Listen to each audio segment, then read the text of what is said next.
Otib tashlar ekan. Assalomu alaykum Rujjon qiz va Xonjun erkatoylari. O'zi nima bo'ldi? Kimni otib tashlashdi? Nega Xonju yig'layapti?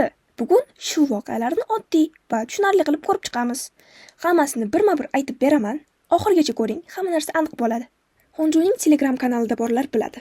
Xonjuning kuchiga, ya'ni iti bo'lgan. Yaqinda Xonju shu haqida o'z fikrini bildirdi. U juda ta'sirli gaplarni aytdi. Eng qizig'i, Xonju bu voqea haqida eng oxirgi efirda aytib o'tdi va shunday deb ta'kidladi. Men yoshligimdan katta qilganim, o'zim yuvintirib katta qilgan kuchukcham bor edi. Kasallik tegibdi cho'madigan. Agar odamga tegsa, o'sha kasallikning so'lagi nimadirga tegsa, odam ishlatadigan tegsa, ushlasa, tuzalmas kasallik. Mana o'sha it. Madina opam uni my dear friend deb tasvirlagan va u bilan video ham, rasmlar ham olgan. Shuncha yil birga bo'lib, qanaqasiga oldingdagi bosib tashlaydi kuchukni tasavvur qilyapsizlarmi? Go'zalon,